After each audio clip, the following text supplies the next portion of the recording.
Good morning everyone. मैं नीलम Gupta teacher हूँ Hapur district में। फ्रेंड्स, आज हम बात करेंगे कुछ टेस्टिंग टूल्स के बारे में। फ्रेंड्स, जैसे कि हम सभी जानते हैं कि अक्सर हम कुछ टूल्स यूज़ करते रहते हैं अपने बच्चे को टेस्ट करने के लिए कि हमारा बच्चा किस लेवल पर पहुंच गया है, हमें उसके साथ में कहाँ और काम करने की ज़रूरत है।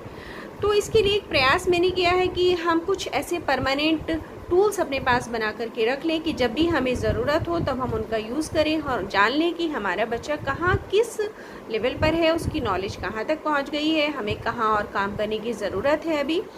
तो इसीलिए एक बेसिक टूल मैंने बनाया है वो है कि यूजुअली क्या होता है कि हमारे जो बच्चे हैं वो लेटर्स को जब हम एक सीक्वेंस की फॉर्म में उन्हें कहते हैं रीड करने के लिए, तो वो उसको बोल देते हैं क्योंकि वो उन्होंने क्रैम किया हुआ होता है। लेकिन जब हम उन्हें सीक्वेंस चेंज करके या कुछ जम्बल्ड फॉर्म में हम उनको दे देते हैं लेटर्स को, तो वो उसको आइडेंटिफाई नहीं कर पाते हैं। यही हमें चेक भी करना है कि हमारा बच्चा क्या क्रैम करी हुई चीज़ें बोल रहा है या वाकई वो उन लेटर्स को आइडेंटिफाई करने लगा है। तो इसके लिए ये एक बहुत सिंपल सा टूल हमने डेवलप किया है, इसे आप सभी बना सकते हैं। इसमें हमने लेटर्स को एक विदाउट सीक्वेंस हमने लिखा है, जम्बल्ड फॉर्म में हमने लिखा है। अब बच्चा जब उसको पढ़ेगा इसका मतलब वो उसको आइडेंटिफाई कर रहा है। अगर वो नहीं पढ़ पा रहा है इसका मतलब उसको भी आइडेंटिफिकेशन नहीं हुआ है और हमें यहाँ अभी और काम करने की ज़रूरत है। तो इस तरह से ये एक बेसिक टूल हम सभी बना करके अपने पास में रख सकते हैं।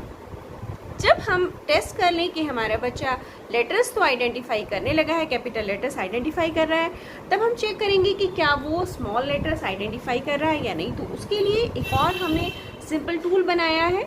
इसमें भी हमने जो है लेटर्स ही लिखे हुए हैं, इस बार हमने स्मॉल लेटर्स यहाँ पर मेंशन किए हुए हैं। और ये स्मॉल लेटर्स भी हमने सीक्वेंस में नहीं लिखे हैं, ये भी हमने जम्बल्ड फॉर्म में लिखे हैं।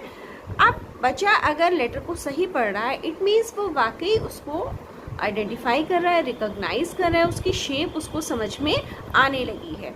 अगर वो शेप सही पढ़ रहा है, अगर वो लेटर को सही आइडेंटिफाई कर रहा है, इट मीन्स बच्चे को स्मॉल लेटर्स की भी नॉलेज हो गई है। या वो किसी पर्टिकुलर लेटर पर अगर अटक रहा है, इट मीन्स हमें उसी वाले लेटर पर अभी और काम करने की ज़रूरत है। तो इस तरह से हम बच्चों के लिए ये हमने स्मॉल लेटर्स और कैपिटल लेटर्स के लिए टूल बनाए। इसके बाद में जब हम देखते हैं कि जो बच्चे हैं वो स्मॉल और कैपिटल लेटर्स को तो आइडेंटिफाई कर रहे हैं, अब हमें देखना है कि क्या वो कुछ सिंपल वर्ड्स भी रीड कर पा रहा है। तो इसके लिए ये एक और टूल हमने बनाया है। इसमें हमने कुछ सिंपल 3 लेटर और 4 लेटर वर्ड्स हमने इसमें यहाँ पर शामिल किए हैं और बच्चे से हम उसको रीड करने के लिए बोलेंगे। अगर वो उसको करेक्ट रीड कर रहा है तो इट मीन्स जो हमारा बच्चा है वो इस लेवल तक पहुंच गया है।